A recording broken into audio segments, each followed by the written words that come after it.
이제 또 다른 사연들이 여러 가지가 있는데 이따가 네. 잠시 후에 좀 짧게 설명 좀 같이 드려보도록 하겠습니다. 다들 이렇게 사연이 많아. 잠시는 아마 기회가 없을 텐데.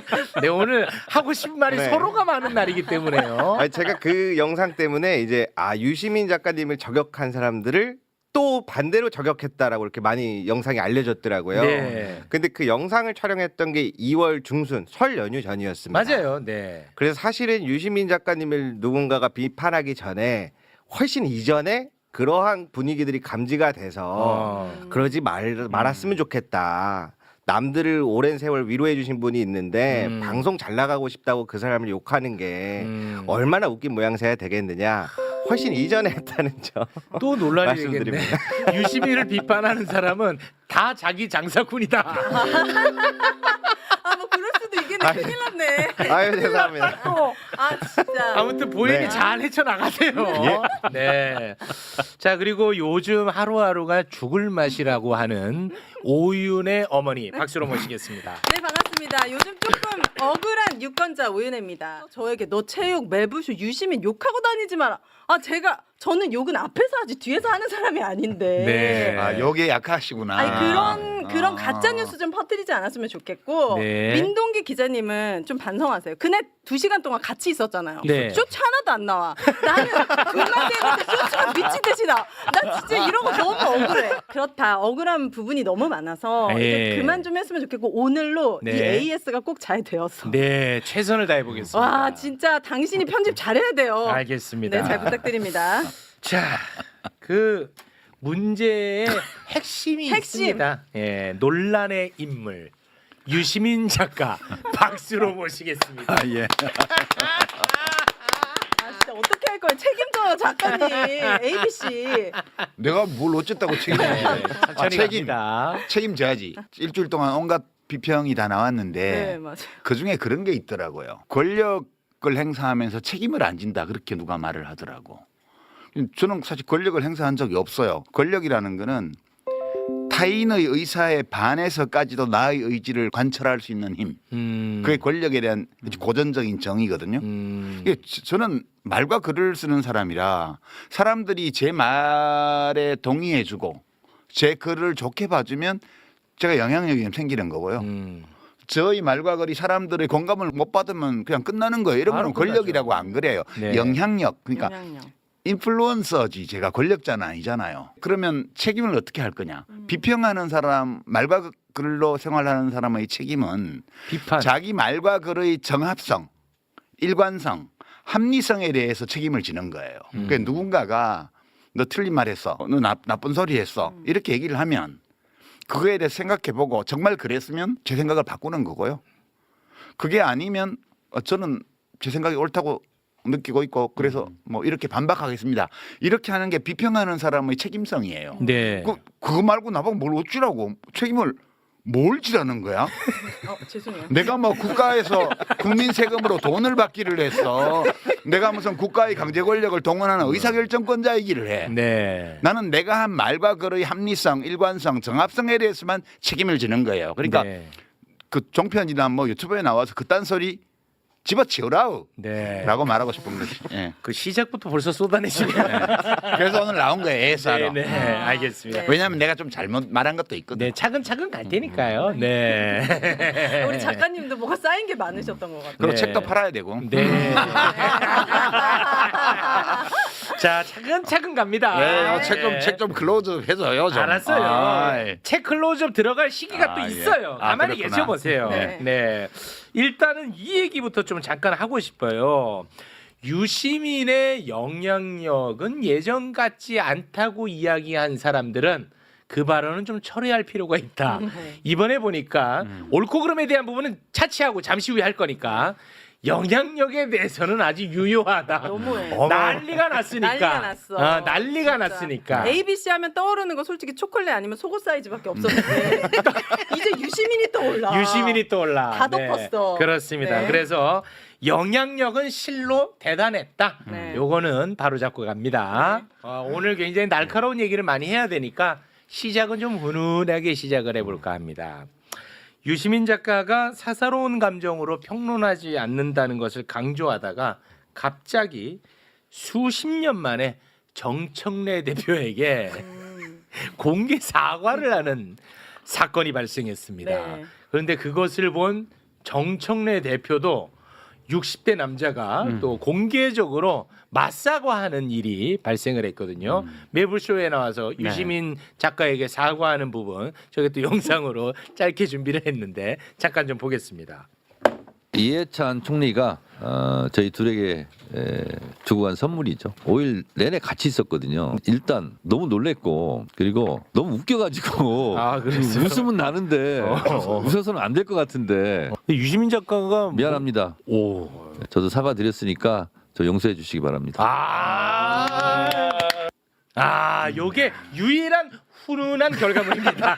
아니 근데 사과를 당사자들끼리는 했어요. 실제로 뭐 문자나 대면하고? 통화나? 이거는 뭐 매부쇼가 무슨 아니 근데 정청래 대표가 얘기했어요. 직접- 연락처가 없다고. 예, 그래서 제가 아. 저거 나오는 거 보고 제가 문자를 보냈어요. 사과를 받아줘서 고맙다고. 그랬더니 우와. 또 답이 짤막하게 왔더라고요. 와. 그래서 그냥 문자로만 한 차례씩 주고받고 네. 아직 만나지는 못했어요. 뭐 만날 일이 있을래나 정치하는 분하고 글 쓰는 놈하고 뭐. 와. 훈훈했네. 유일한 유일한. 훈훈한 결과물. 네. 나머지는 다 각이 서 있습니다. 난리 났죠. 난리 났습니다. 근데 네. 아직까지도 많은 사람들이 도대체 뭘 가지고 두 분이 그러니까 아, 그건 몰라요. 지극히 그건 개인적인 몰라요. 게 궁금해. 네. 그건 몰라. 그러나 우리 둘 다 무덤까지 가지고 아. 왔거든요. 네, 알겠습니다. 알겠습니다. 자, 그리고요. 지난번 방송에서 유시민 작가가 이런 이야기를 합니다. 대한민국의 수없이 많은 평론가들, 논객들을 향해서 게으른 평론에 대해서 지적을 했어요. 야, 그런데 이번에도 정말 매불쇼를 그냥 아예 보지 않고 어마어마하게 화를 냈던 사람들이 너무 많이 발생을 했어요. 그렇죠. 야, 난 이걸 보면서 정말 너무 안타깝던데 저는 그걸 보면서 어떤 생각을 했냐면 유시민이 무슨 말을 해도 너가 하는 말은 다 틀렸어 라는 마음의 준비가 돼 있는 것 같아. 이미 어. 그거는 약간 우리 작가님 개인적인 걸 떠나서 뭔가 쌓인 게 지금 터진 거예요? 아니면은 지금 ABC에 불만이 생긴 거예요? 저는 그 약간 ABC랑 관련 없고 그쵸. 유시민이 그러니까 듣지도 않고 보지도 않고 유시민이 너가 무슨 얘기를 하더라도 나는 화낼 준비가 돼 있다. 그래서 사고 나는 경우가 많았어요 이번에. 제가 인생을 얼마나 잘못 살았으면 많은 분들에게 그런 감정을 가지게 했을까요? 그건 아니죠. 아니, 그래도 그 논평을 하는 사람들이 어. 그런 태도를 취하는 건 잘못된 거죠. 제가 그래서 반대로 한번 생각을 해봤습니다. 유시민 작가님이 그 열심히 설명해 주셨던 종이 한 장의 ABC를 제가 만약에 이 자리에서 했으면 이렇게까지 이슈가 됐을까? 아, 이슈가 아니라 편집이 됐을 거예요. 죄송하지만. 네, 죄송합니다. 초면에. 죄송합니다. 편집 또는 녹화 중간에 최우 씨가 정리해 주시고요. 오늘 처음 뵀거든요. 죄송합니다. 네. 그래서 딱 그 정도로 저는 보고 있다 이렇게 네. 전해드립니다. 그래서 참 개인적으로 많이 아쉬웠다 그 점이. 네. 심지어 매불쇼의 이번 바로 그 딱 앞부분 그조차도 보지 않고 유시민 작가를 비난하는 사람들도 많이 있었는데 그 중에 하나가 바로 이 책에 대한 이야기였습니다. 아, 이 책에 대해서 분명히 유시민 작가는 나 재능 기부한다고 그쵸. 얘기했거든. 네. 그런데 또 너 장사로 나왔냐? 너가 경제적 이득을 보지 않느냐라고 맹비난을 하더라고. 너무나 안타까웠습니다. 그 덕분에 책 광고 한 번 더 들어갑니다. 네. 제목 아 근데 책이 나왔네요 그 네. 사이에. 예, 사랑이 오늘 인쇄소에서 떨어졌어요. 이거. 사랑이 오. 있으니 사라 집디다 네. 이런 책이네요. 저도 아직 안 읽어봐가지고. 저는 저작권이 없어요, 이 책에 대해서. 컨텐츠가 제게 아니기 때문에 저는 기술적인 지원만 한 거고 이 강순희라는 이 할머니하고 이제 사구통일평화재단이라는 요 재단 거기서 저작권을 갖고 있는 거고 저는 그냥 재능 기부만 진짜 한 거예요. 네. 저는 인쇄하고는 아무 상관이 없고요. 저 개인적으로는 왜 이걸 쓰게 됐냐 하면 우리가 이제 노무현 대통령 돌아가셨을 때 막 수백만 명이 조문을 하고 그랬잖아요. 네. 그리고 우리 이한열 열사나 박종철 열사에 대해서는 참 많은 추모 행사도 지금도 하고 있습니다. 근데 과거에 독재 시절에 죽임을 당하거나 혹은 그에 항의해서 스스로 목숨을 끊거나 이런 분들 중에 우리가 모르는 분들이 참 많아요. 뭐 그렇죠. 네. 왜냐하면 그분들이 결과적으로 무슨 큰 업적을 낸 것이 없기 때문에. 그 저는 사실 지난 시기를 거쳐오면서 그런 분들에 대해서 내가 충분한 애도를 했는가에 대해서 늘 상당한 고민이 있었어요. 근데 이분이 남편 되는 분이 1975년 4월 9일 새벽에 사형당했단 말이에요. 죄도 없이. 그리고 2007년도에 재심 무죄 판결을 받았습니다. 근데 그 8분을 박정희 정권이 대법원 확정 판결이 나고 나서 24시간도 안 되어서 4월 9일 새벽 5시 반에 첫 번째 사형 집행을 했고요. 오전 8시 반까지 30분 간격으로 8명을 하나하나 끌어내서 서울구치소에서 사형 집행을 했습니다. 그 이제 우홍선이라는 분이 4번째로 사형당한 분이고 이 저자가 이 구슬녹취록의 주인공이 그 부인이세요. 그래서 저는 구술 기록들을 보고 그걸 문장을 다듬고 하면서 저 개인적으로는 이 재능 기부 과정이 충분치 않다고 늘 느꼈던 애도의 과정 그거를 그래도 좀은 하게 되었다라는 그런 만족감이 있어요. 저한테는 충분치는 않지만 내가 하고 싶었던 만큼 못했던 애도의 과정을 하게 됐구나라는 그런 걸 느꼈고요. 이제 우리 시민 여러분들도 그 점을 생각하면서도 애도할 방법도 모르겠고 네. 애도를 표현할 기회도 없고 이랬던 분들이 많으실 거라고 봐요. 이 이야기는 그 사건에 관한 이야기만 담고 있는 것이 아니라 그 강순희라는 어떤 한 사람의 일생에 대한 그 사람의 인생에 대한 얘기를 담고 있어요. 그래서 저는 인생 철학적으로도 굉장히 읽을 만한 책이라고 봤고요. 굉장히 이제 소위 말하는 멜로적인 요소가 많아요. 그 연애 이야기, 처음 만났을 때 첫 데이트 이야기, 이제 그다음에 뭐 남편이 준 쌍가락지의 행방 이런 등등 해서 정말 그 하나하나가 어떤 소설이나 영화감이 될 만한 작은 스토리들이 안에 되게 많아요. 예, 그래서 이 책을 읽으면서 그런 애도라는 것은 우리가 어떤 것을 상실했을 때 그것을 받아들이는 과정을 말하는 거거든요. 애도가 충분치 않으면 각자의 마음에 짐이 남아요. 그 그늘이. 그 그늘을 없애려면 적절한 애도의 과정을 밟아야 되거든요. 그래서 네. 우리 현대사에서 억울하게 희생당한 분들에 대한 애도의 시간으로서 이 책을 읽는 것이 상당히 괜찮을 것 같다는 생각이 제가 자료를 보면서 들어가지고 네. 글 쓰기로 했던 거거든요. 아유. 그래서 뭐 제가 자신 있게 권합니다. 네. 예, 이것은 윤석열의 12.3 계엄이 성공했더라면 다시 왔을지도 모를 오래된 미래였어요. 우리에게. 그렇지. 아, 예. 오래된 미래였다. 야. 예. 작가야. 제가 성역이라고 아. 말씀드리니 알겠죠. 야, 요거는 좀 수긍이 된다.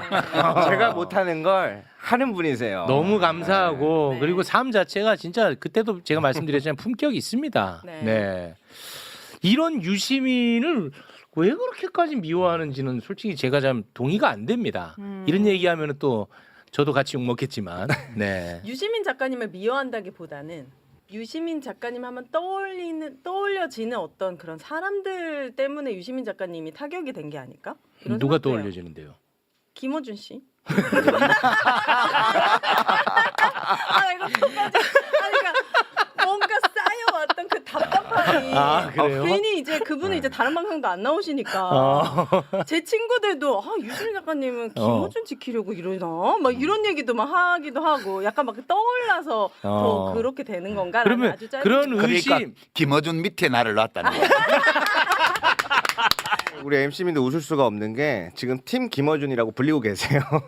제가 이 얘기도 내가 수차례 얘기를 했습니다만 굉장히 그 논쟁적으로 굉장히 큰 이슈마다 저는 항상 논조가 달랐다는 거. 내가 이걸 언제까지 설명해야 되냐. 안 듣는다니까 아무리 설명해도. 그래서 정말. 욱하는 거 보니까 최욱은 분명 B다. 삐욱이다. 이제 이렇게 또 됐어요. 네.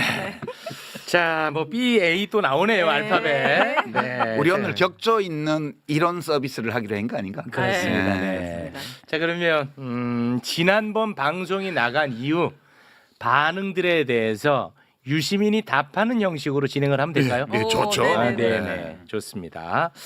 근데 유시민의 답에 앞서서 저는 개인적으로 굉장히 좀 속상하고 안타까웠던 평가가 뭐냐면 이제 어느 정도 안정 국면으로 가는데 유시민 너가 다시 또 갈등을 부추겼다. 아 맞아요. 요게 저는 개인적으로 가장 좀 가슴이 아팠던 대목입니다. 답을 할까요, 제가? 저는 이미 존재하고 있는 갈등, 표출된 갈등이 왜 일어나는지를 이해하고 설명하는 하나의 도구를 제안한 거예요. 네. 제가 그 갈등을 만든 게 아니고요. 그러니까 이 이재명을 내걸고 막 이상한 행동을 하는 사람들, 그다음에 뭐 명심을 막 내세우는 분들, 이런 정치인들이 왜 생기느냐, 그리고 그들이 왜 그런 식으로 행동하느냐를 사람들이 궁금하게 여기기 때문에 저도 오랫동안 생각해 보다가 이렇게 설명하면 제일 잘 이해가 돼. 그래서 그 틀을 제시한 거거든요. 네. 완벽할 리도 없고 유일한 설명도 아니지만 네. 우리가 그걸 이해할 수 있는 여러 가능한 틀 중에 하나를 제공한 거예요. 그러니까 이게 문제가 있으면 비판하면 돼요. 네. 근데 그 갈등을 제가 일으킨 게 아니잖아요. 그러니까 있는 현상을 분석을 하는데 벤 다이어그램 틀을 활용을 한 거고. 그렇죠. 근데 그게 왜 의미가 있다고 저는 생각했냐면 그 사회 현상을 잘 모르는 사람들은 이 혼란의 소용돌이에 같이 휩쓸려 빠질 수가 있어요. 그런데 이 현상을 제대로 분석을 하고 우리가 같이 공감한다면 이 소용돌이에 안 빠져들 수가 있다. 네. 저는 그런 측면에서 의미가 있다고 봤거든요. 이게 많은 사람들에게 받아들여지면 유효한 분석들이 되는 거고 네. 그 받아들여지지 않으면 그 폐기되는 거죠. 근데 지금 유튜브 이제 저널리즘이나 혹은 재래 언론 쪽에서 나오는 걸 보면 진짜 쓸데없는 말을 한 것 같아 내가. 근데 아닐걸? 아니 그걸.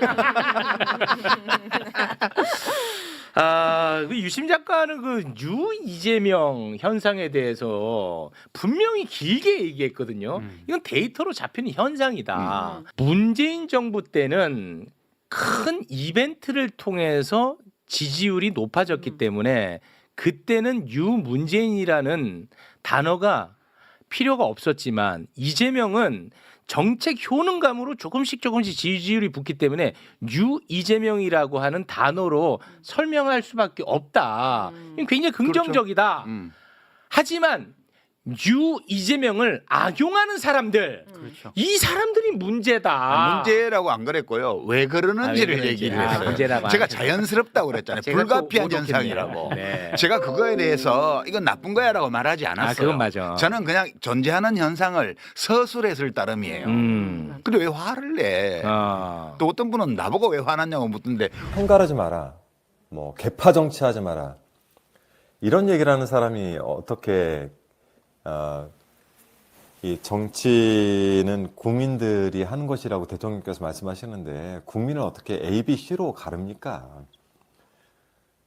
정말 실망입니다. 실망. 대단히 실망입니다. 그렇게 갈라쳐가지고 얻는 게 뭔지 모르겠어요. 요즘 그렇게 왜 또 화가 나 계십니까? 이 눈높이에 맞지 않는 위치 또는 내 생각이 그렇게 점철돼 있다라고 생각할 때는 가끔 놓을 줄도 알아야 됩니다. 너무 붙잡고 계시지 말았으면 좋겠습니다. 저는 그렇게 생각을 해요. 이 정치판에서 떠났다 그리고 작가 생활 하시는 우리 유시민 작가님께도 저는 그런 마음이 들어요. 좀 낚시 워낙 좋아하시고 그러니까 잠시 이재명 정부에게 맡겨주시고 화 안 났어. 그거부터 갈까요? 그러면 아니, 우리 제일 격조 있는 것부터 가죠. 그럴까요? 네. 뭐가 욕조고 있는 거야, 근데? 김종배 씨. 요거부터 지적. 갑니까? 예, 그게 제일 중요해요. 좋습니다. 예. 야, 이거는 저도 수없이 많은 반응 가운데 저도 조금 어느 정도 수긍이 간다 하는 반응이 좀 있었습니다. 네. 저 벤 다이어그램은 좀 잘못 그려진 벤 다이어그램이라고 저는 봐요. 유시민 작가의 A그룹은 시민 또는 지지자라고 얘기를 해요. B그룹은 정치인, 비평가, 스피커라고 표현을 하더라고요. 그럼 이거는 같은 집합으로 놓을 수가 없어요. 유시민 작가가 얘기했던 B그룹이 정말로 어떤 시민 지지자가 아니라 정치인, 비평가, 스피커를 얘기한다면 그들은 집합이 아니라 그냥 점이에요, 점. 자, 김종배 씨의 이 비평, 저는 고개가 좀 끄덕거려지더라고요. 어떻게 보셨습니까? 예, 이제 김종배 씨가 지적한 점은 타당한 지적이에요. 저게 제가 꼭 그렇게 말한 것은 아닌데 저렇게 받아들일 수 있는 소지가 있게 제가 말을 했어요. 그러니까 제가 욕심을 부린 건데 원래 이 벤 다이어그램은 이제 정치인들 그러면 정치인들과 연계되어 있는 또는 그들에 대해서 비평하는 비평가들 또는 그들을 어찌 보면 대리한다고까지 말할 수 있는 이른바 스피커. 이런 사람들을 분석하기 위해서 제가 그린 틀이었어요. 네. 근데 얘기를 하다 보니까 일반 당원들 디멘전, 그러니까 차원이 다른데 그쪽도 설명하는데 이걸 좀 썼어요. 제가 말로. 중간 이제 순간적으로 잠깐 썼죠. 예, 그러다 보니까 A는 일반 시민 혹은 당원, 그다음에 B는 이제 직업 정치인, 뭐 비평가, 스피커 이렇게 서로 차원이 다른 두 집단을 한 평면에 걸어놓고 비평을 한 게 문제 아니냐 이 지적이에요, 그죠? 네, 맞습니다. 타당한 지적이죠. 제가 그렇게 하지는 않았지만 그렇게 받아들일 수 있는 소지가 있었어요. 좀 정리를 해야겠어요. 네, 요거 정리는 해주세요. 좀 한번 해주십시오. 그래서 우선 김종배 선생 말대로 그 차원 혼동을 하면 안 돼요. 그러니까 이 지난번에 했던 이제 더 안 그릴게요. 그 벤 다이어그램에서 사실은 A하고 B하고 같은 크기로 그렸잖아요. 네. 근데 실제 정치 현장에서는 A 동그라미가 좀 더 작고 B 동그라미가 더 커요. 그리고 교집합도 꽤 넓어요. 제가 그렸던 그림보다는 아. 제가 그 즉흥적으로 막 그날 그려서 그렇게 했는데 교집합이 좀 더 크고 그다음에 A보다 B 동그라미가 좀 더 큰 이게 현실 정치 비평 어떤 스피커들 세계를 나타내는 거예요. 아. 여기는 이익 때문에 그 일을 하는 사람이 더 많아요. 기본적으로. 그리고 교집합도 넓어요. 그리고 A 동그라미에서 교집합에 속하지 않는 부분이 얇아요. 이게 왜 그러냐면 한 예를 들어볼게요. 제가 김영삼 대통령이 1991년도에 3당 합당을 했습니다. 그때 민정당하고 통일민주당하고 신민주공화당 JP 이 셋이서 당을 합쳤습니다. 그때 몇 명이 안 따라갔죠? 기억도 잘 안 나실 거예요. 그때 노무현 의원, 김정길 의원, 이철 의원, 그다음에 뭐 이기택 의원 등등 해서 국회의원들 중에 겨우 몇 사람만 안 따라가고 70여 명이 다 따라갔습니다. 거기를. 왜 갔겠어요? 이익이 되니까. 이익이 되니까. 거기를 안 따라간 사람들이 A 성향을 강하게 가지고 있는 C 안에 있지만 A 성향을 강하게 가지고 있거나 아예 A 쪽에 있었던 사람들이에요. 네, 극소수군요. 그러니까 자기가 여기 안 따라가면 낙동강 오리알 된다는 거 뻔히 알면서도 도저히 이건 나의 가치에 반하기 때문에 따라갈 수 없다. 그걸 보고 이제 견리사이라고 그래요. 이익을 볼 때는 의를 생각하라는 옛성현의 말씀이에요. 그게 적어요. 그 숫자는. 그건 예나 지금이나 항상 적어요.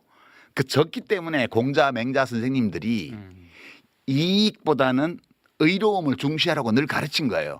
그게 본성상 그게 많으면 뭐하러 가르치겠어요. 네. 우리 본성이 그런 거예요. 그러니까 벤 다이어그램을 그릴 때 정치인 또는 정치와 직접 관련된 사람들을 차원에서 그리면 그래프는 그 모양이 되고요. 일반 당원 지지자로 내려가잖아요. 그러면 A가 엄청 커요. 아, 지지자 그룹은. 네, A가 엄청 커요. 그다음에 B는 A보다 작은데 B 동그라미는 교집합이 엄청 넓고요. B 쪽으로만 삐져나가 있는 부분은 얇아요. 일반 시민이나 당원들은 이해관계 별로 없어요. 자기가 옳다고 생각하기 때문에 특정 정당이나 정치인을 지지하는 거지 그 사람이 나한테 이익을 주기 때문에라는 게 있긴 있는데 그게 그 두텁지는 않아요. 그래서 뭐 타워팰리스나 압구정동 현대아파트나 이런 데에서 2번이 막 80% 나오는 거 이런 거는 네. 그 이해관계 때문에 하는 거예요. 그죠? 이익 투표를 하는 예, 사람들이죠. 그 종부세 뭐 이런 것들 때문에. 네. 부자들 세금 깎아주고 예, 예. 부동산 부양시켜주고 그렇죠. 이익 투표. 예. 그게 있긴 한데 그것이 폭넓게 많지는 않아요. 국힘당을 지지하는 베이스가 보면 고령층, 저학력층, 저소득층 여기가 두터워요. 이분들이 왜 찍냐 하면 나한테 이익을 주기 때문이 아니라 그러네. 저 당이 하고 있는 정책이 우리나라를 위해서 옳기 때문에 찍는다고 생각합니다. 그 가치 투표네. 예, 그것이 객관적으로 타당성이 있든 없든 상관없이 주관적으로 그런 거예요. 내 이익과 반하는 투표를 하네요. 민주당의 제일 중요한 지지층은 중산층 또는 중상위 소득계층의 고학력층이에요. 여기가 가장 두터워요. 소득 수준도 제일 높아요. 지금 40, 50대. 왜 찍을까? 하면 나한테 이익을 주기 때문에 아니라 우리 공동체의 미래를 생각할 때 저 당의 정책이 옳기 때문에라고 생각하는 거예요. 그럼 C네 C? 가치 투표예요. C죠. 아니. 자, 좀 섞여 있는 오윤혜 거 씨, 아니에요? 요거 좀 잘 못 알아듣는 것 같아서 제가 정리할게요. 지지자들을 A, B, C로 나눌 때는 네. A가 뭐죠? 가치, 예. B가 이익 추구잖아요. 네. 그러면 A가 뭐 옳고 B가 또 옳지 않다는 게 아니라는 거야. 그냥 그렇다는 거예요. 그냥 그렇다는 거야. 자, 보세요. 예를 들어서 노년층이 있습니다. 그럼 노인 복지는 원래 진보 아젠다예요. 노인들을 더 잘 살게 해주겠다는 거. 그럼요. 그럼- 기초연금도 민주당이 만들었고, 그러니까. 그리고 저기 장기요양보험도 민주당 정부에서 다 그렇습니다. 만들었잖아요. 그러면 노인들이 내 이익을 위해서 투표할 것 같으면 소위 진보, 다시 말해 민주당의 표를 줘야 되는데 민주당의 표를 주지 않고 국민의힘에 주는 거야. 내 이익과 반하는 투표를 하잖아요. 네. 가치 투표. 요게 가치 투표야. 이해했는데 거기까지. 그러니까 그렇죠. 네. A랑 B 중에 뭐가 더 우고 뭐가 열이다가 말할 수가 없잖아. 네. 됐죠? 네. 네. 그러니까 이제 뇌과학도 제가 인용했어요. 뇌과학에서 지금 널리 인정된 통설에 따르면 인간의 뇌는, 모든 동물의 뇌는 유전자가 자기 자신을 후대로 전승시키기 위해서 만들어낸 생존 기계라는 게 일반적으로 받아들여지는 학설이에요. 네. 그게 생존하기 위해서는 돈 벌어야 되고요. 그죠? 재산 늙어야 되고요. 네. 그리고 무슨 학위, 명문대학 가서 학위 따야 되고요. 그렇죠. 그렇잖아요. 네. 그리고 권력 얻어야 되고요. 네. 또 명예에도 생존에 유리하잖아요. 그렇죠. 이런 거를 지향하는 게 인간의 기본이에요. 네. 근데 이걸 기본으로 하는데 이걸 안 하는 사람은 없어요. 근데 동시에 이것만 하는 사람도 없어요. 이거를 하면서도 그래도 옳게 살아야 되지 않아? 멋있게 살아야 되지 않아? 훌륭한 인생을 살아야 되지 않겠어? 이 생각도 동시에 해요. 제가 A와 B를 나눈 것은 어떤 분들은 그렇게 두모 자르듯이 칼로 자르듯이 잘라지는 거냐? 안 잘라져요. 인간은 누구나 이 두 개를 다 갖고 있어요. 옳게 의미 있게 훌륭하게 살고 싶은 마음과 생존에 유리한 어떤 것을 내가 가지고자 하는 마음과 이 두 개를 갖고 있는데 사람에 따라서 어떤 것이 우세해요. 이렇게 확연하게 우세한 사람들이 이익에 대한 그 생존에 대한 것이 우선 어떤 사람이냐 하면 정부가 어떤 정책을 딱 냈어요. 그럴 때 반응이 두 가지로 갈립니다. 이거 나한테 이익이야 손해야? 이 생각부터 하는 사람이 있어요. 이게 세상이 좋은 거야 나쁜 거야? 이 생각부터 하는 사람이 있어요. 이게 어떤 생각을 먼저 하느냐는 거예요. 물론 이게 옳은 거야 아니야 먼저 떠올리는 사람도 근데 나한테는 이게 이익이야 손해야도 생각해요. 우선순위가 다르다는 거지. 네네. C는 뭐냐? C는 그 두 개 사이에 균형을 취하려고 노력하는 거예요. 그러니까 사회적 약자에 대한 공감을 심하게 해버리는 사람은 마더 데레사나 마하트마 간디나 이런 사람처럼 돼버려요. 그러니까 이 종교 성인들이 다 그런 사람들이에요. 극단적으로.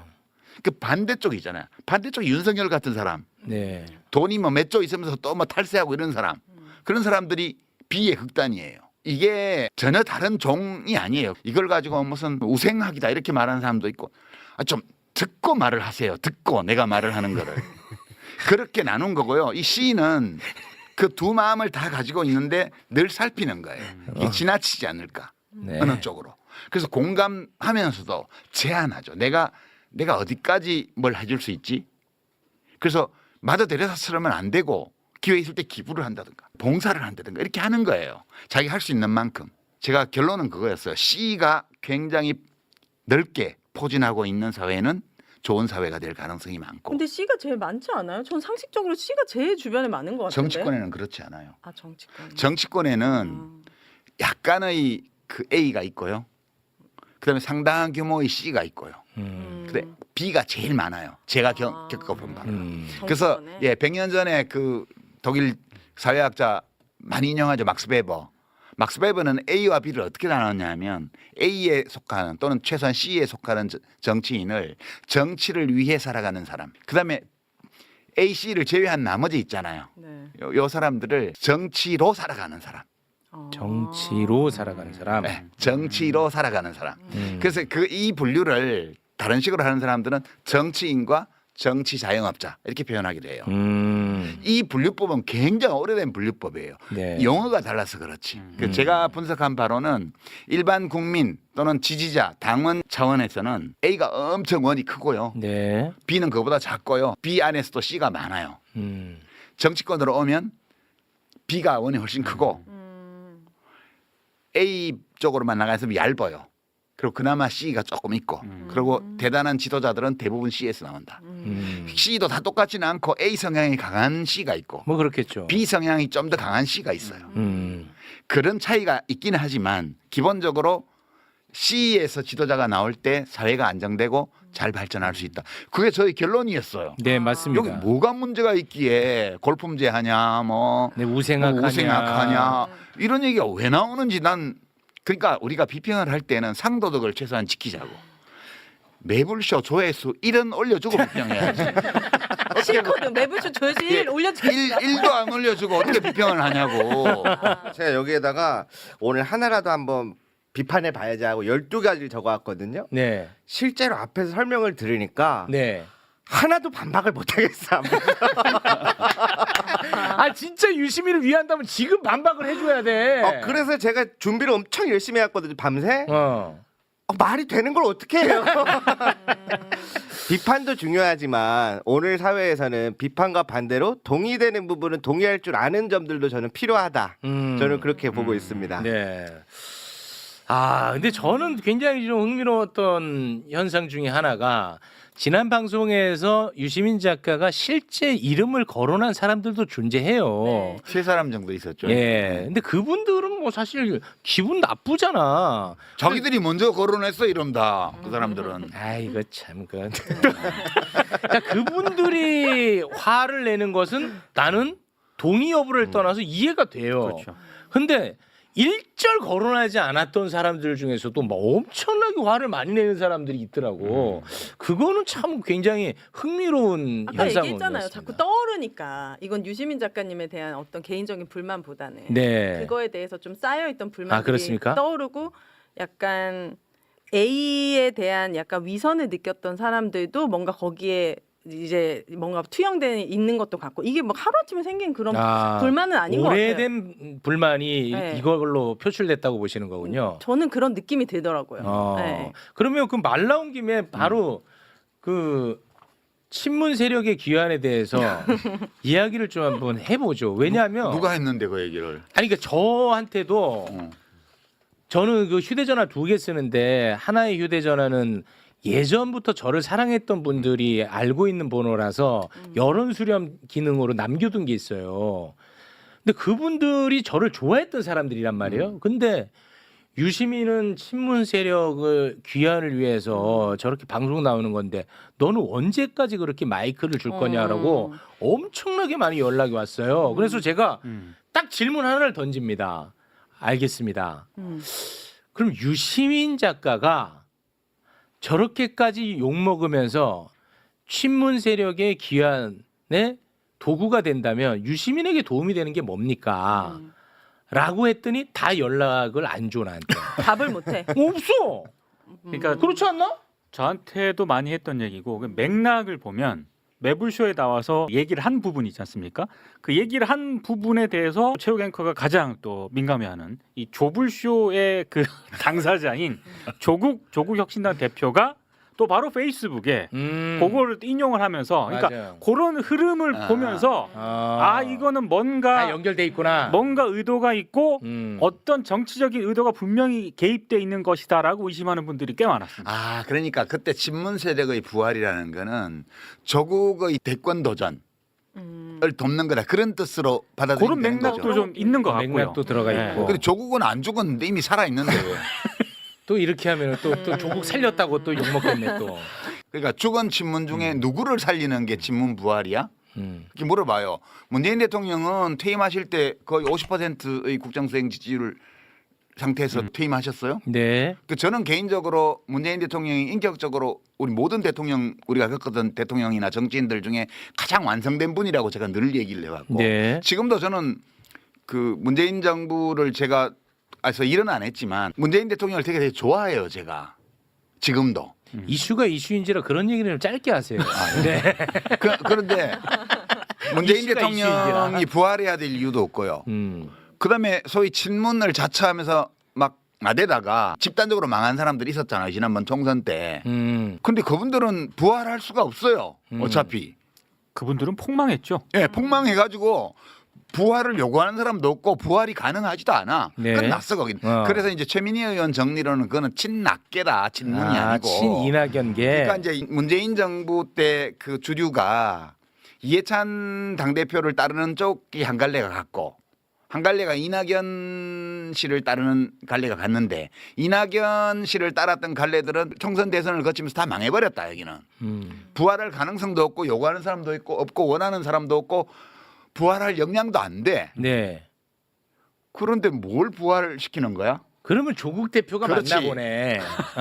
그래서 그 맥락에서 지난번 합당 파문 때 네. 저를 또 공격을 엄청 네. 했잖아요. 네. 근데 그것 때문에 제가 최진봉 교수한테 봤냐고 했을 때 또 화를 내시더라고.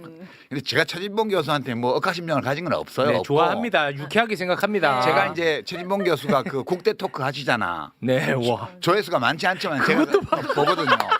부지런하셔. 작가님 그거 보세요? 네, 근데 국대 토크에 보면 출연자가 뭐 김영민 목사도 있고 뭐 많아. 출연자가 와서 제가 정청래 대표하고 짬짬이 해가지고 합당을 추진하다가 망했다. 이 기조로 말을 하는데 최진봉 교수가 그거에 대해서 브레이크를 안 걸더라고.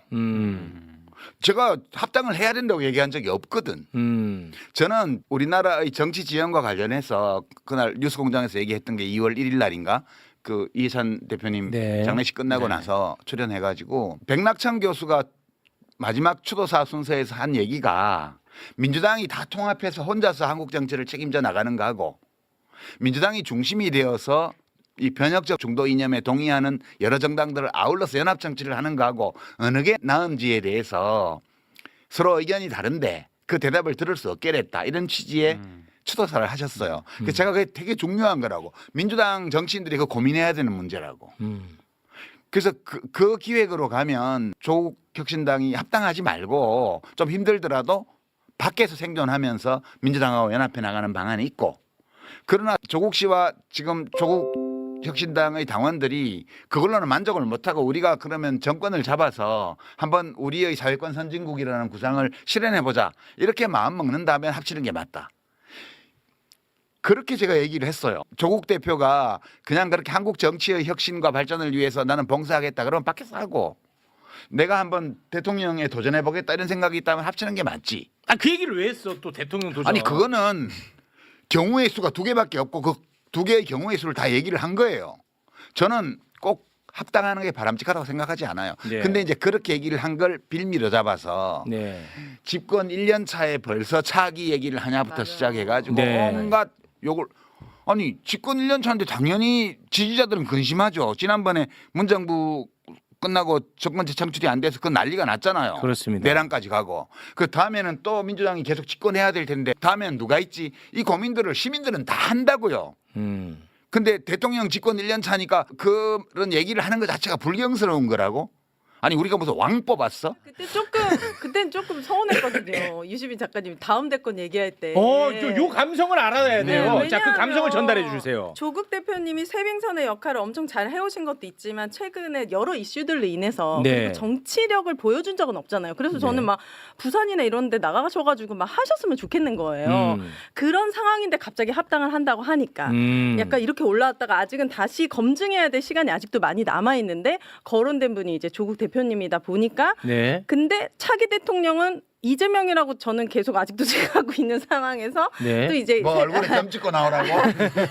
그러니까 너무 그런 부분들이 좀 서운하게 느껴졌고 그리고 문재인 대통령에 대한 생각도 좀 다른 것 같아요. 그렇죠. 이제 그건 다를 수 있죠. 그러니까 유시민 작가님을 워낙 좋아하지만 문재인 대통령 떠올리면 답답하고 화나는 지지자들도 있어. 지지했지만 화나고 속상하고 막 답답한 많아요, 사람들도 그런 분들. 많아요. 근데 네. 조국 대표님, 유시민 작가님 뭐 이제 뭐 다 그런 분들을 하면 문재인 대통령 친문하는 순간 또 문재인 대통령이 딱 떠오르니까 그럼 스트레스가 좀 올라오는군요. 이게 약간 연상이 되면서 딱 거부감이 생기는 거예요. 친문이 부활한다라는 친문부활. 것도 네. 제가 이게 너무 무슨 말인지 모르겠어서 뭐 부활절도 아니고 그래서 국회에서 다 취재해봤어요. 그렇게 이제 비아냥거리지 말고. 죄송합니다. 그래서 취재를 해봤더니 결론적으로는 친문이 부활한다라는 메시지의 해석이 다음 대권에서는 친명계 라인에서 한 명 나와야 되지 않겠냐로 귀결이 많이 되더라고요. 공통적으로. 아니 그러면 차라리 그렇게 말씀하시면 되지 않냐. 왜냐면 정치인들도 다 다음에 넥스트 목표를 꿈꾸는 게 잘못된 건 아니잖아요. 그렇죠. 네. 근데 이게 이제 대통령 연임을 바란다라고 이야기를 앞에서 해왔던 것. 근데 차기를 얘기하는 게 조심스러운 거죠. 그리고 두 번째로는 이제 국민주권, 당원주권 시대잖아요. 네. 그런데 당원들의 의사가 반영되지 않은 자기들이 후보를 이야기하는 게 자체가 조심스럽다 보니까 친명계에서 한 명 나왔으면 좋겠다라는 말을 못 하니까 친문이 부활하는 걸 막아야 한다. 이렇게 기결되는 게 있더라고요. 그렇게 심오한 뜻이 있었구나. 아니 그러면 제가 그냥 근본적으로 제가 궁금한 게 지금 그럼 민주당 내에 친명은 누구고 친문은 누구예요? 그게 지금 아니 가장 그 정청래는 뭐야? 친명이지. 친명이에요? 예.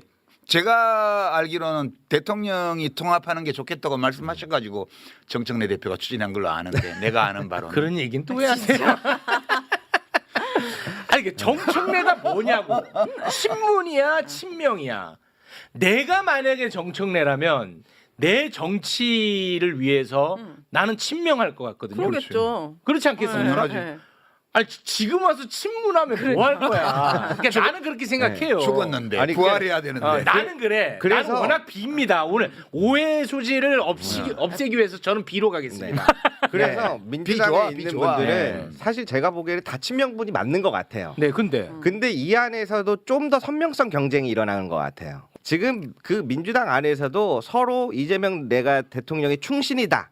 라고 하는 이 선명성 경쟁에서 좀 더 나를 친명으로 부각시킨 사람들이 나타나고 있고 그래서 뭐 이제 팀 이재명 그 외에는 팀 김어준 이런 식으로도 지금 여기까지 이 현상들이 전 이어지고 있다고 그러니까 봐요. 내가 지난주에 얘기한 게 바로 이 얘기잖아. 네. 정확했다니까요. 왜 유 이재명을 내걸고 누구를 공격하냐 이거야. 그거는 그 이제 지금 김대호 기자가 얘기한 저건데 저거를 내가 약간 벤다이어그램이라는 그런 시각적인 도구를 통해서 얘기를 했던 거고 이제 그런 거에 불과해요. 근데 사실 뭐 뭐랄까 그 친명에서 나와야 된다?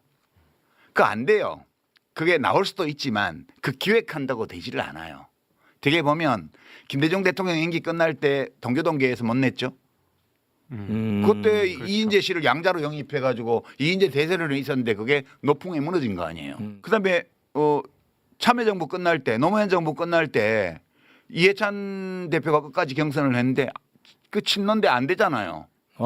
친노. 그러네. 그건 그러니까 친노가 맞고. 반노무현 차별화 정책을 섰던 정동영 후보한테로 넘어갔잖아요. 네. 후보가 안 됐죠 그때. 문재인 대통령 퇴임할 때 친문이 됐어요. 이재명 대통령이 그때 후보된 거 아니에요. 후보였죠. 네. 한 번도 우리 정치사에서 민주화 이후에 기존 집권 세력의 대통령과 친하다는 그 노선으로 그 당의 후보가 된 예가 없어요. 저쪽은 안 그런가? 노태우 정권 끝날 때 누가 됐어요? 김영삼. 김영삼. 김영삼 끝날 때 누가 됐어요? 김영삼하고 싸웠던 이회창. 그렇잖아요. 이명박 대통령 끝날 때 누가 됐어요? 박근혜. 이명박하고 죽자고 싸웠던 박근혜야. 박근혜 끝나고 누가 됐어요? 후보가 홍준표. 홍준표. 친박 아니잖아. 그러니까 어느 정당을 막론하고 집권 세력, 집권한 대통령 계보에서 대통령이 안 나왔을 뿐만 아니라 그 집권당의 후보가 된 예도 한 번도 없어요. 그러니까 그런 건 다 헛꿈이야. 역사적 사례를 보라고요. 이거 오늘 또 방송 나가면 유시민이 친명 다 죽였다. 싹을 잘랐다. 이거는 아이고. 열심히 노력해서 당원과 지지자들의 믿음을 사면 그 사람이 친명이건 아니건 상관없어요. 제가 볼 때는. 네. 네. 그렇게 생각하고 일들을 해야지. 무슨 그런 이상한 기획을 해가지고 그 기획 가지고 백날 담장 쌓아봐야 때 되면 다 와르르 무너져요. 언론에서 보도하는 걸 보세요. 재래 언론에서 특히 유튜브도 일부 그렇지만 명청대전이라 그러잖아요. 친명 대 친청의 대전이래요. 이번 네. 오는 8월 전당대회가. 그거는 완전히 허구거든요. 분열책동이고. 근데 그거를 받아안고 무슨 자기가 친명임을 내세우면서 장사하는 사람들 있잖아요. 전형적으로 B죠. 그렇죠. 네. 누구라고 말하지는 않겠어. 오늘 쇼츠 짤각이 너무 많이 나오는데 지금. 그래서 저도 생각 드는 게 뭐 친명이든 친청이든 다 같이 이재명 대통령을 아마 응원하고 그렇게 힘쓰시는 분들이 많을 텐데. 다 그래요. 네, 그래서 너무 그렇게 구분을 짓지 않았으면 좋겠는데 오늘날 제가 지켜보면서 느낀 점들은 이게 사람의 마음을 얻는다는 게 쉽지 않잖아요. 네. 앞으로 있어서 당권 싸움에서도 그렇고. 근데 저는 다 응원하고 싶은데 마음을 얻기 힘들다고 사람의 마음을 좀 흔들진 않았으면 좋겠다. 그렇게 전해드리고 싶습니다. 네. 문재인 대통령 때 친문이라고 나댄 사람들이 그 뒤에 어떻게 된지 보세요. 전형적인 B그룹의 행태를 보이다가 다 망했잖아요. 네. 그렇게 되면 안 된다고. 예. 그러지 마시라고 제가 그렇습니다. 얘기하는 거죠. 예. 그래서 그 벤다이어그램으로 다시 돌아가자면 B의 성향이 너무 극단적으로 강력한 것에 대한 호루라기를 불었다. 이 정도로 정리하면 되겠죠. 호루라기 부른 건 아니고요. 그건 아니에요. 그냥 비평하는 사람으로서 그냥 얘기한 거예요. 저는 민주당원도 아니고 그냥 얘기한 거예요. 뭐 어떤 사람들은 그러더라고. 민주당에서 뭐 옛날에 당직 좀 한 적이 있고 이런 젊은 분들인데 종편이나 이런 데 많이 나오잖아요. 그 유시민 작가는 한 번도 민주당 당원적이었던 적이 없습니다. 맞아. 내가 민주당 당원이면 내 말이 뭐 틀리고 맞고 하는 거요? 그건 상관이 없잖아요. 비평이라는 거는 그 비평 내용의 합리성과 정합성과 일관성이 문제인 거지. 네. 제가 민주당 당원이었던 기간이 얼마건 그게 아무 상관이 없잖아요. 네. 그러니까 새싹이 되려고 노력하는 그 민주당 소속에 비평하는 분들 정신 좀 차리세요. 그런 쓸데없는 얘기 좀 하지 말고 공부들 좀 하시고. 네. 그 이거는 제가 또 개인적으로 궁금한 부분인데 이번에 ABC 벤다이어그램과 관련해 가지고 대한민국 언론이 이란 전쟁 이상으로 무게감을 두고 다루더라고요. 제가 트럼프보다 더 못된 놈인가 봐요. 아니 진짜 그 정도 수준으로 다뤘어요. 저 지금 작가님 손만 보여요. 동그라미 하나 더 그리면 세계대전 일어날까 봐. 아니 그 진짜 저는 이거는 굉장히 궁금해요. 지금도 왜 이렇게까지 언론은 여기에 열광하는지. 저도 그 질문 꼭 드리고 싶었어요. 이게 진짜 재밌는 현상 아니었습니까? 요거를 실제로 이제 민주당 당원들이나 지지자들을 갈라치는 수단으로 쓸 수 있다고 보는 거예요. 아, 근데 그렇게 되지 않아요. 저는 보통의 그런 당원들이나 지지자들은 이 벤다이어그램을 정치인들을 대상으로 한 거로 이해했다고 보고요. 그렇겠죠. 예, 이해했다고 보고요. 그렇겠지. 이것이 뭐 그런 일반 시민들의 마음에 큰 영향을 주는 건 아니야. 저렇게 들으니까 이해가 되네. 그 정도지. 그러니까 뭐 그렇게 해봐야 헛일이에요. 뭐 그렇게들 하나 몰라. 그러면 언론이 여기에 대해서 열광했던 이유는 뭔가 좀 진영을 흔들 수 있을 거라는 기대감. 에다가 이제 김어준까지 한 패키지로 묶어서 좀 보내버리자 이런 것도 좀 있는 것 같고. 근데 지금 재래 언론사에서 하는 유튜브 정치 비평 프로들이 있잖아요. 네. 그게 이제 TV조선은 유병수 뭐 무슨 펀치인가 그런 거 네, 있고 네. 엄튜버 엄성섭 씨가 하는 거 그런 게 이제 회사 차원에서 밀어주는 거잖아요. 네. 그다음에 한국일보에서 얼마 전부터 하고 있는 이슈 전파사 이런 것도 있고요. 네. 뭐 이런 것들을 제가 또 봐요. 어떻게 하나. 진짜 구려. 그리고 조회수도 정말 빈약해. 그렇게 장사해갖고 장사 안 돼요. 거기 보면 거기서 주로 하는 게 비평가들 불러 모아가지고 갈라치기 하는 이런 걸 하고 있어요. 거기도 보면 지난주 우리가 했던 이 매불쇼의 벤다이어그램을 제대로 보고 비평하는 걸 한 건도 못 봤습니다. 제가. 저는 진짜 제 경험상 진행자 포함해서 요건 제 경험 안에서 딱 한 명 끝까지 매불쇼 봤구나 느꼈어요. MBC 새로 신설된 신설된 그 유튜브 채널이 있는데 어. 거기 이제 이지선 기자라고 그렇지 있습니다. MBC 그 기자예요? 여자 기자. 그분은 끝까지 본 예, 거예요. 그분은 티가 딱 나잖아요. 예, 예. 본 티가 딱 나더라고. 네. 네. 그리고 딱 어디 한 분. 종이신문도 서울경제인가 어디 우호적으로 기사를 쓴 건 아니지만 비판하는 기사를 썼는데 제대로 보고 비판했더라고요. 가끔 그런 게 있긴 해요. 네. 네, 그 사막의 오아시스 같은 거죠. 의견이 달라도 돼요. 비판해도 돼요. 그리고 김종배 기자 아까 우리가 모두 얘기했지만 그런 것처럼 제가 오해할 수 있는 방식으로 오해를 일으키는 방식으로 얘기한 거에 대해서 네, 아주. 그렇게 지적하는 거 그런 건 되게 좋은 거죠. 예, 저도 굉장히 네. 좋게 봤어요, 그것도. 김대호 기자처럼 맨날 칭찬하는 거 저런 거 바라지 않아요. 김대호는 저. 민망해. 그만해, 김대호도. 아니 동의되는 건 동의해야죠. 아니 왜 그러냐면 제가 사실 그래요. 이제 유튜브 생리상으로는 제가 나와서 떠들면 조회수가 잘 안 나와요. 근데 그 옆에 유시민 작가님을 딱 걸어놓잖아요. 조회수가 막 폭발적이야. 아마 그 달콤함에 다들 취하지 않았을까. 그래서 이제 내용을 동의하는 분도 동의하지 않는 분도 그렇게 해서 아마 유시민 작가님과 나란히 하고 싶었던 마음도 있었지 않을까. 좀 네. 그렇게 생각하고 있습니다. 그러니까 저는 뭐 누차 얘기했지만 김어준 씨 비판할 수 있고 비판할 거리 저는 많다고 봅니다. 아, 그럼요. 예, 저는 그럼요. 개인적으로, 예. 비판이 언제든지 할 수 있는 그렇습니다. 그런데 이제 문제는 뭐냐면 매일 그것만 하는 것. 그게 저는 굉장히 부자연스럽다는 거야. 예를 들어서 이완용 희대의 매국노 아닙니까? 아, 그렇죠. 비판할 거리 너무 많잖아. 내가 매일 오프닝마다 이완영 비판하면 저는 뭐 하나 싶은 거 아니야. 그렇잖아. 그 말은 맞지만 저는 그렇게 느껴진다는 거예요. 지금 대한민국 모든 언론이 그것만 하더라고. 아니 그래서 저도 뭐 개인적인 얘기긴 합니다만 네. 이게 방송을 여러 군데 나가잖아요. 유시민 작가님 그 매불쇼 인터뷰 이후에 가장 강하게 들었던 생각은 아니 지금 뭐 유튜브 채널도 그렇고 재래식 언론들도 그렇고 지금 다뤄야 될 사안들이 굉장히 많은데 그렇습니다. 유시민 작가님을 비롯한 이거에 올인하는 어떤 그런 분위기. 진짜 이해가 그래서 안 가. 가만히 제가 생각을 하게 되더라고요.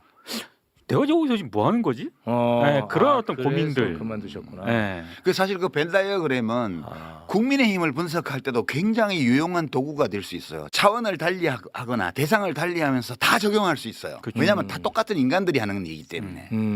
국힘당을 그 벤 다이어그램으로 해보면 네. 되게 재밌는 게 나와요. 오. 국힘당이 지금 당 지지율이 지금 민주당의 절반 이하로 다 나오고 있죠. 여론조사에서. 그런데도 계속 저렇게 가요. 네네. 왜 저렇지? 사람들이 미쳤나 봐 이렇게 얘기했는데 미친 거 아니에요. 거기는 A하고 B가요. 교집합이 되게 적어요. 국힘당 의원들 정치인들과 그 주변을 보면 A가 좀 작고 B가 더 큰데 교집합 부분이 굉장히 적어요. 지금 정치인에 국한지어서 말씀하시는 네, 거죠? 정치인과 그 네. 주변 스피커들. 정확하게 해서 안 그러면 또 김종배한테 혼납니다. 그래 그렇게 돼 있어서 굉장히 이념적으로 경직된 것처럼 보이잖아. 부정선거론 막 들먹이고 당 지도부도 윤석열하고 뭐 절연한다는 이상한 선언문 하나만 내고는 실제 인적 청산이라는 건 전혀 안 하고 있잖아요. 네. 당이 망해가는데도 왜 저렇게 가지라고 의아해해요 사람들이. 네네. 근데 그거 왜 그러냐 하면 거기도 이익을 중심에 놓고 하는 사람들이 많거든. 네. 압도적으로. 그리고 이념을 가지고 하는 사람들도 좀 있어요. 네. 근데 이때 이념은 그 이념이 뭐냐 성리학이냐 뭐 이렇게 욕을 하는데 그게 아니고 그 가치는 뭐든 괜찮아요. 그러니까 벤 다이어그램을 민주당 상대로 그릴 때 하고 국민의힘 상대로 그릴 때 하고 대상으로 그릴 때 하고는 그 가치에 들어가는 내용은 달라요. 네, 그러나 이 스킴 그러니까 이 구조는 똑같아요. 거기는 좀 다른 게 들어있는 거죠. 그러면 국힘당은 왜 저렇게 됐지? 그게 민주당은 C가 그래도 좀 두텁게 있는 벤 다이어그램인데 네. 국힘당은 C가 별로 없어요. 그렇게 된 이유는 이제 차원을 하나 내려서 지지층을 보면 여론조사표를 보면 지지층이 떠났어요. 지지층 중에서도 이익을 추구하는 원이 작아지고요. 가치 위주로 하는 원이 커졌어요. 그러니까 이 교집합도 작아요. 보수 이념 중에서도 제대로 된 보수 이념을 견지하려는 양쪽을 조화시키면서 이익과 가치를 조화시키려면서 하던 노력하던 분들이 다 떠났어요. 확 줄었죠. 예컨대 이제 뭐 정규재 씨라든가 네. 조갑재옹이라든가 뭐 또는 정치권에서 보면 뭐 허은하 씨라든가 또는 김용남 전 의원이나 이런 분들이 다 떠났잖아. 김상욱 의원도 떠났고. 그러니까 그 교집합이 굉장히 작은 가운데 윤핵인을 가치로 하는 그 유권자 집단 또는 당원 집단이 커진 거예요. 이렇게 되니까 상층 정치인 레벨에서 어떤 일이 벌어지냐 하면 당권 경쟁을 하거나 공천 경쟁을 할 때 가치에 입각해서 하는 동그라미가 커진 여기에 맞춰야 이익을 얻을 수 있잖아요. 고성국. 그렇지. 그렇게 되면서 일반 당원이나 지지자 차원에서는 가치 중심으로 결정하는 층의 비중이 커졌고요. 상층부에는 그거에 제약을 받는 이익을 추구하는 원이 굉장히 커져 있어요. 상하층의 격차가 굉장히 커진 거예요. 이렇게 되면 망하는 거죠. 그러면은 윤어게인의 가치는 뭐예요? 그건 저도 잘 이해를 못하지만 그들의 가치가 있다고 우리가 인정을 해야 되죠. 그게 뭘까? 지금 이재명 윤어게인의 대통령은 가치? 잘 못한다. 이게 한 25, 30% 나오잖아요. 그다음에 뭐 호르무즈에 파병해야 된다도 좀 나오잖아요. 네. 그들의 가치가 있는 거예요. 거기. 그 사람들이 지금 당원 지지자 층에서 압도적 다수를 차지하고 있기 때문에 대구에서 여론조사하면 이진숙이 1등 나오잖아요. 그렇죠. 그러니까 국힘은 당원 베이스가 극단화돼 가지고 이익을 중심으로 의사결정을 하는 정치인들이 저렇게 가는 거예요. 그럴듯하지 않아요? 이 벤 다이어그램은 천하무적이라니까. 이 윤어게인 가치는 혹시 독재 권력 향수 뭐 이런 걸까? 그런 것도 포함되어 있죠. 이건 무슨 가치인지는 진짜 궁금하네. 늘 그 정도는 있는 것 같아요. 예컨대 뭐 방탄소년단이 광화문에서 공연을 했잖아요. 네. 거기에 지금 일본이 지은 중앙청이 그냥 있다고 생각해봐요. 그걸 김영삼 대통령이 폭파해버렸잖아요. 근데 그때도 반대하는 사람이 30%좀 있었어요. 그거 해체하는데 반대하는 사람이 늘 그 정도는 있는 거예요. 근데 그들의 가치가 뭔지 난 잘 몰라요. 잘 모르겠지만. 그러나 가치가 있다는 건 인정해요. 왜냐하면 국힘당을 지지해서 얻을 이익이 한 개도 없는데 계속 지지하는 걸 보면 그러니까. 뭔가 가치가 있는 거죠. 그렇죠. 그들의 뭔가 저는 있는 그 거예요. 가치 중심 가치를 위주로 한다는 거지 오로지 가치만 추구한다는 거 아니죠. 그 가치 중심 가치 위주로 판단하는 그 원안에 어떤 가치냐는 뭐든 담길 수 있는 거예요. 네. 그러니까 뭐 저보고 무슨 80년대 이념에 gat혀 있다든가 그런 소리 하지 말라고. 네, 성리학 얘기도 나왔고요.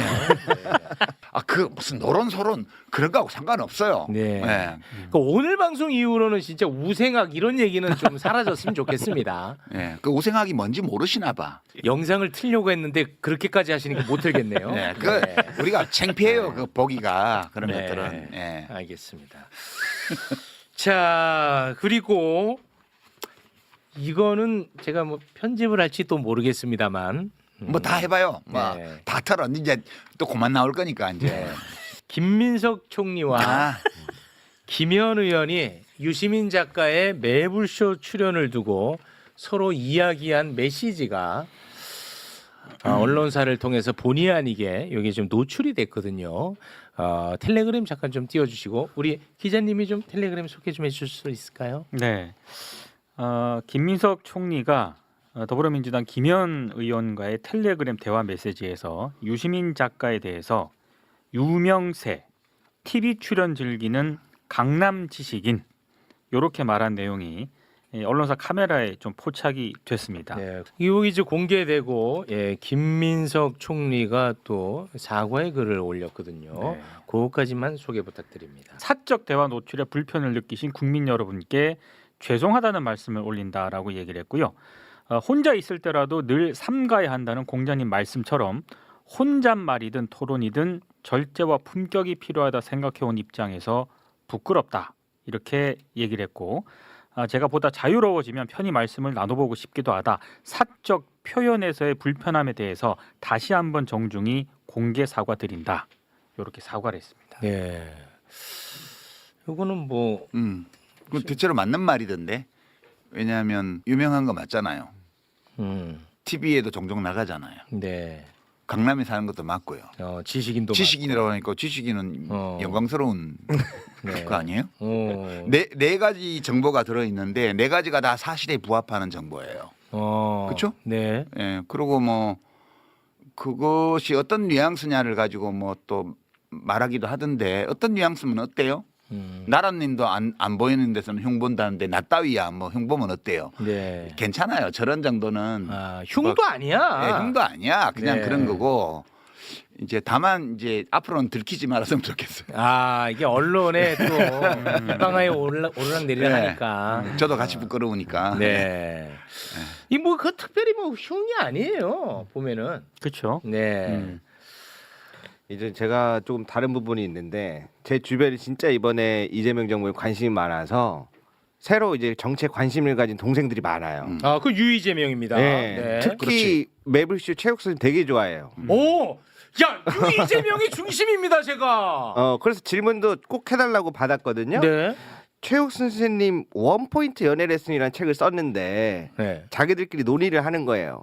이 사람 연애 많이 안 해봤을 것 같은데 이거 사야 돼? 이 새끼들. 진짜. 그러니까 그만큼 순수한 친구들이 많은데 요거를 봤나 봐요. 근데 이번 편을 네, 이번에 봤는데 얼마 전에 이제 이해찬 선생님 장례식장이 뉴스에서 크게 보도가 됐지 않습니까? 네. 그래서 친한데 뭔가 상황을 보니까 왜 이렇게 하냐. 국무총리가 돼서 그래서 이러한 부분들이 우리 안에서는 이제 여러 가지 복합적인 상황들이 이해가 되지만 네. 정말 약간 중도층 성향에서 봤을 때는 국무총리 자리직에 있다 보니까 이런 것들이 조금 올바르게 보이지 않는 부분들이 있다. 이거는 개인의 평가가 아니라 이재명 정부의 평가와도 연결될 수 있어서 그런 점들을 꼭 알아주셨으면 좋겠다. 네. 말씀드려봅니다. 근데 뭐 두 분이 뭐 갈등하고 뭐 반목하는 관계가 아닙니다. 제가 정치하는 분하고 국무총리하고 왜 밥먹게요? 뭐 그럴 이유가 없고. 저는 그냥 글 써서 먹고 살면서 가끔 비평하러 나오는 놈인데 네. 제가 뭐 다툴 일이 뭐 있어요? 전혀 없어 전혀. 예. 그래서 제가 그렇게 얘기했어요. 친해서 그래. 친하지도 않아요, 근데. 거짓말을 하면 안 돼. 애들한테 설명하기 힘드니까. 아니, 다만 제가 좀 네. 예민하게 반응하는 것일 수도 있는데 그 현직 국무총리잖아요. 근데 현직 국무총리가 지금 집권 여당의 의원하고 자꾸 이런 대화를 이렇게 텔레그램이 됐든 뭐가 됐든 이렇게 나누는 게 이게 이제 조금 좀 비판적으로 볼 여지는 또 있는 것 같기도 하거든요. 뭐 한 번쯤 나올 법한 이야기인데 네. 어떤 언론도 다루지 않아요. 아, 그게 사실 이번 지금 비평하는 판에 있어서 가장 아쉬운 점이라고 좀 보고 있습니다. 재래식 언론의 보도를 보면 되게 흥미로워요. 이제 거기서 각광받으면 다 망했거든요. 지난 몇 년간. 네. 소위 뭐 친명횡재 비명횡사라는 그 유행어를 만들었잖아요. 지난 총선 때. 네. 그때 어마어마하게 이른바 비명계라고 하는 사람들을 띄웠어요. 띄웠는데 그나마 자리 받은 사람은 박영진. 박용진 의원 하나 자리 받았고 나머지는 네. 다 당을 나가는 바람에 다 망했어요. 근데 그때 그 사람들이 그때 매불쇼에서 그 얘기했어요. 재래 언론에서 막 띄워주니까 자기가 굉장히 대주주인 것처럼 맞아. 또는 영향력이 센 것처럼 주체 역량에 대한 과대평가를 하게 되어서 저렇게 나가서 세미래니 뭐니 만들고 무소속 나가봐야 10% 못 넘길 거다. 그렇게 얘기를 했는데 그렇게 됐잖아요. 네. 위험해요. 재래 언론에서 칭찬받는다는 것은 되게 위험한 일입니다. 그 김병기 의원이 지금 굉장히 어려운 처지에 놓였는데 네. 그때 원내대표 될 때 MBC에서 그 아드님 문제 가지고 네. 보도를 했잖아요. 그렇습니다. 그러면서 그 당원들 민심, 지지자들 민심은 김병기 의원으로 확 쏠렸거든. 서영교 맞아. 의원하고 경쟁할 때. 맞아. 지금 분위기가 그렇습니다. 그러니까 지금 기묘한데 김민석 총리로 추정되는 이현주 의원으로 추정되는 의원과 국무위원 사이에 텔레그램 문자 그게 미래. 지난번에도 찍혔잖아요. 그거 아니라고 했어요. 아니라고 양쪽 다. 했어요. 아니라고 했는데 둘 다 아니라고 그러면 했습니다. 장인수 기자 보고 왜 그 무슨 검사들한테 공소 취소를 자발적으로 하면 어떠냐고 말했던 대통령 측근 고위 인사가 누군지에 대해서 왜 안 밝히냐고 막 엄청나게 공격을 해요. 근데 뉴스원에서는 그거 왜 안 밝혀요? 국무위원하고 국회의원인데 여당에 안 밝히잖아요. 끝까지 안 밝혔어요.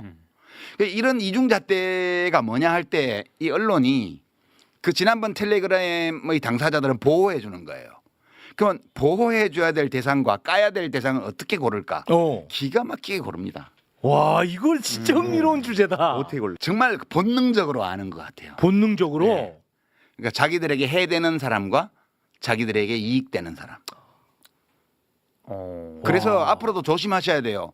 지금 뭐 어떤 분은 뭐 무죄 받고 지금 정치로 복귀했는데 막 조중동을 포함해서 재래 언론에서 막 단독 인터뷰해주고 어마어마하게 띄우고 있어요. 조심해야 됩니다. 와, 이거 참 흥미로운 그 사람들이 감별을 엄청 잘해요. 그러니까 이재명 대통령과 민주당에 해될 사람들을 띄웁니다. 계속 몇 년 전부터. 아, 이재명 정부에 해야 될 사람만 띄운다. 네, 그거 뭐 저는 판독기라고 봐요. 그 어느 날 갑자기 어떤 정치인이 또는 지식인이 갑자기 막 언론에 각광을 받잖아요. 재래 언론에서 정치부 기자들이 발탁해서 띄워올리기 시작하잖아요. 그럼 뭐 있는 거예요. 그거는 다. 야, 저는 진짜 이 궁금했는데 괜히 또 내가 방송에서 거론하면 이 분란의 씨앗이 될까봐 하지 않았던 말이거든요. 네. 국무위원과 민주당의 국회의원이 텔레그램을 나눴습니다. 네. 그걸 왜 안 그런데 밝혀요, 누군지? 그 언론사는 그 누군지 알고 있어요. 그러니까 그게 묘해요. 그런 것들을 이렇게 보고 있으면 와, 이거 재래식 언론이 누구를 보호하고 누구를 까는데 어떤 기준으로 누구를 보호하고 누구를 까는 걸까? 그게 진짜 네. 궁금했는데. 이게 이제 왜 그런지 이해가 안 되면 좀 있어보면 압니다. 그 사람이 이재명 정부와 민주당에 해될 가능성이 많은 사람이라는 거. 그거를 기가 막히게 알아봐요, 그 사람들이. 아무래도 다음에 한 번 더 모셔야 될 것 같습니다. 야, 근데 오늘 마지막 부분 때문에 야, 이거 또 논란 많이 되겠다. 아니, 나는 그냥 밖에서 보는 거예요. 저는 사실 민주당을 지지하는 민주당과 진보적인 정파를 지지하는 그냥 글쟁이에요. 네. 그리고 가끔씩 방과 후 테러리스트처럼 나와서 비평 한 번씩 하는 게 다예요. 네.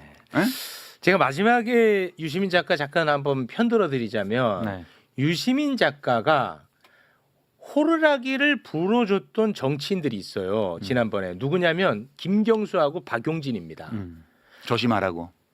김경수 지금 위험하다. 착한 2등 전략으로 가라. 그게 저는 굉장히 효과적이었다고 보고 지금 그래서 또 다음을 노릴 수 있잖아요. 그럼요. 지금 잘 됐어요. 이제 잘 앞으로 또 됐잖아, 잘하면 또. 돼요. 예, 예. 박용진 의원 잘 됐잖아. 그럼요. 또 다음을 노려볼 수 있어. 그 박주민 의원 지난번에 내가 마음에 걸리던데 장난삼아 알고도 속아줬다 이러는데 좋아하는 마음이 없으면 알고서도 속아주지 않죠. 그죠? 박주민 의원 혹시 또 예민하시네. 그거 또 예민하시네. 서운해하실까봐 네. 제가 박주민 의원 뭐 경선 결과 어떻게 될지 모르지만 불리한 거잖아요. 지금 정원호 후보가 훨씬 유리하죠. 여러 가지 데이터를 보면 그래도 박주민 의원 제가 좋아하는 마음이 있으니까 알고도 속아준 알고도 거지. 속는 거지. 그 정도는 사람들도 다 알아들어요. 알아요? 예, 혹시 오해할까봐 네, 좋은 사람이잖아요. 저는 네. 좋은 사람을 좋아하거든. 알겠습니다. 근데 검찰 개혁 때도 호루라기를 불어주셨는데 그거 진짜 도움 많이 됐어요. 왜 그러냐면 저는 사실 이제 93년생이다 보니까 와. 우리 시청자분들에 비해서 검찰 개혁의 그 76년의 염원을 전부 다 느끼진 못할 거 아니에요. 아, 우리 딸보다 더 네. 젊으네. 아, 그래요. 네, 그래서 왜 이렇게 사람들이 검찰 개혁에 대한 염원이 높을까? 그래서 이제 제가 유시민 작가님 말씀을 듣고 찾았던 것 중에 마음에 들었던 문장이 슬픔도 노여움도 없는 자는 조국을 사랑하지 않는 자들이다. 그 사람 조국이 아니고. 조국이야 또. 내 나라 조국. 아니 저불쇼에 와서 그런 거 인용하면 안 되지. 짤 만들라고. 아, 다른 뜻의 조국이긴 한데. 아 그래서 내 안에서 뭔가 표현할 수는 없지만 뭔가 마음이 들끓는 이유가 뜨거운 이유가 그런 거였구나. 그래서 저는 그 호루라기가 굉장히 많은 도움을 주셨다. 아, 감사하다는 말씀 드리고 싶습니다. 네. 저도 이분 뉴스 구독하고 있습니다.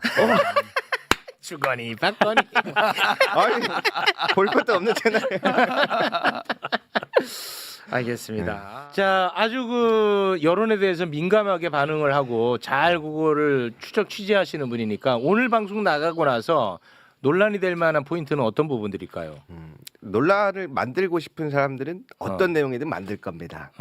매불쇼 꼭 끝까지 보고 이야기해 주셨으면 좋겠습니다. 끝까지 보고. 네, 고맙습니다. 우리 기자님은 어떠셨어요? 제발 쇼츠나 짤만 좀 보지 마시고 어. 이렇게 시간을 조금만 투자하면은 네. 처음부터 끝까지 쭉 보실 수가 있습니다. 아니 근데 그것만 하는 채널이 있어요. 있어요. 예. 네. 음. 그것만 해. 예. 그래서 그래 그것만 보고 비평하면 안 된다고. 그러니까요. 네. 방송에 네. 나와서 비평을 하는 그런 역할을 하시는 분들 있지 않습니까? 그것만 보지 마시라. 제발 근데 이게- 좀 풀 영상을 좀 보시라. 근데 이게 참 재밌는 게 이 유시민 작가님이 지적을 한 건데 그 평론가 풀이 굉장히 넓지는 않잖아요. 그러니까 계속 한 사람이 이 방송 저 방송 다 다닌단 말이야. 그래서 참 재밌는 게 가장 열심히 봐야 될 직업군이 평론가인데 네. 평론가가 일반 대중보다 이런 영상들을 더 안 보고 평론할 수밖에 없는 것 같아. 시간적 여유가 안 되는 것 그렇죠. 같아. 음. 그래서 평론가들은 진짜 다 안 봤더라고. 내가 느끼기에. 아니 그 지난번에 우리 아까 그거 얘기했나 지금 기억이 가물가물하네. 그럼 뭐 김대중 대통령은 A야 B야 C야 이런 거 묻는 사람도 있더라고. 그 C라고 얘기했잖아요. 그러니까요. 다 얘기해 놓은 거를 네. 왜 수업 시간에 딴짓하다가 와가지고 왜 안 가르쳐준 거 출제하냐고. 네. 그런 학생 비슷하더라고. 네. 아. 그러면 안 되지 우리가. 이 사실 지난번 방송 잠깐 얘기를 하면은 제가 이제 지난번 방송 때 유시민 작가님 이게 같이 있었지 않습니까? 그래서 저는 힐링이 됐다 이런 얘기를 했잖아요. 네. 근데 그걸 가지고 또 그렇게 욕을 하더라고요. 그러니까 왜냐하면 야 넌 ABC 먹고 야 ABC 막 얘기 듣고 힐링이 됐냐 막 그러는데 제가 힐링이 됐다고 하는 그 맥락은 어떤 맥락이냐면 저는 처음에 검찰개혁 그 법안이 나왔을 때 내가 너무 예민하게 반응하나? 나는 이런 점이 우려가 되는데 굉장히 그 고민을 많이 했거든요. 근데 그 얘기를 하면 할수록 또 그때 또 비판하셨던 쪽에서 하는 얘기는 그거였잖아요. 너무 흔들지 마라. 이재명 정부 흔들지 정부. 마라. 네. 그래서 내가 너무 흔드는 건가? 이게 계속 요런 식으로 맞아. 고민을 했어요. 근데 이제 네. 그때 유시민 작가님이 나랑 비슷한 고민을 유시민 작가님도 저렇게 했구나. 그러니까 나 혼자만의 예민한 반응이 아니었던 거죠. 네. 그냥 그런 차원에서 얘기를 한 건데 네. 또 그거를 또 이렇게 또 해가지고 이게 참 힘들어요. 네. 네. 근데 저는 이런 고민이 참 아름답게 느껴지는데. 네. 그러니까 이재명 대통령 의혹에 좋은 게 많은데 과거에 한 말 중에 그런 것도 있더라고. 그 정치인을 숭배하지 말고 지지하기만 하라고. 그 정치인은 도구라고. 나는 도구가 되고 싶은 사람이라고. 네. 정치는 결국 정치인이 하는 것 같아도 국민이 하는 거라고. 이게 이재명 대통령의 지론이에요. 근데 지금 이제 친명 깃발을 들고 막 다니는 사람들은 가슴에 손 얹고 생각해 봐야 돼요. 자기가 하는 행위가 대통령 눈에 어떻게 보일지. 저는 노무현 대통령 때도 그런 걸 봤는데 노무현 대통령이 그때 뭐 신문에 보면 오른팔 왼팔 막 가정교사 이런 사람들이 워낙 인터뷰 많이 하고 막 그러잖아요. 그 한 번은 저보고 그러시더라고요. 유 의원 그때 국회에 있을 때 유 의원 그거 좀 아무 개시 나가서 내 왼팔이다 그런 얘기 좀 몽하게 해줄 수 없나? 아 진짜로요? 아 죽겠어 막. 죽겠어. 그래서 제가 아니 그래도 그분이 캠프에 어려울 때 뭐 한 일도 있고 한 분인데 그걸 강제로 어떻게 못하게 하겠습니까? 뭐 이러고 말았는데 죽겠어. 그러시더라고. 야 진짜 그럴 수 있을 것 같아. 그 대통령 욕 보이는 거예요. 그게 내가 이재명 대통령을 진짜 좋아하고 지지하면 대통령에 맞게 품격 있는 언행을 해야 돼요. 저처럼 밖에서 평론하는 놈처럼 하면 안 돼요. 여당의 주요한 정치인들은. 저는 막 해도 상관없어요. 반명으로 몰렸는데 뭐라고 하면 어때? 그러면 안 되지. 예. 근데 좀 중요한 말씀인 것 같은 게 이번에 합당 1인 표제 그리고 검찰 개혁과 관련해서 저랑 또 의견이 다르신 분들을 많이 만나봤거든요. 근데 이상한 공통점이 하나가 있는 게 본인들이 이재명 대통령과 직접 소통하는 것처럼 얘기를 해요. 저를 설득하는 과정에서. 그래서 차 한잔하면서 만난 분들마다 자기가 대통령과 직접 만나서 얘기한 것처럼 저한테 전해주는 거예요. 네. 이게 여러 명이 되니까 이건 이상하다. 왜냐하면 대통령님 순방 가셨는데 어떻게 다 만났다는 거야. 아 그래. 그래서 이러한 부분들에서는 조금 유의해서 볼 필요가 있다라고 말씀드리고 싶습니다. 네. 난 지금 그때 그 말씀하실 때 노무현 대통령 표정도 기억이 나. 죽겠어요. 아니 나 좋다고 하는 건데 내가 뭐라고 할 수도 없고. 그렇죠. 근데 저거는 나한테는 도움 안 되고 진짜 죽겠네. 좋습니다. 대통령을 지지하고 뒷받침한다는 것은 진심을 가지고 내가 대통령을 열성적으로 지지하는 사람으로서 칭찬받을 수 있는 언행을 해야 대통령께 도움이 되죠. 그렇잖아요. 저는 뭐 밖에 있는 사람이니까 사실 지지했고 지지하고 있고 잘 되기를 바라고 있고 뭐라도 힘을 보태고 싶은 마음은 있지만 제가 그 안에서 일을 하는 사람이 아니잖아요. 네.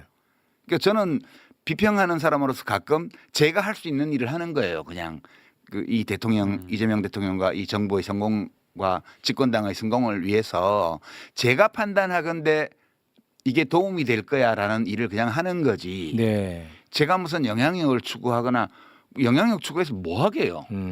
알겠습니다. 자 그러면 오늘은 여기서 좀 마무리를 지어볼까 하는데 오늘은 진짜 별로 막 이렇게 논란이 안 될 것 같기도 한데 아닙니다. 아닐까요? 알겠습니다. 자 일단 오늘 여기서 마무리 짓겠습니다.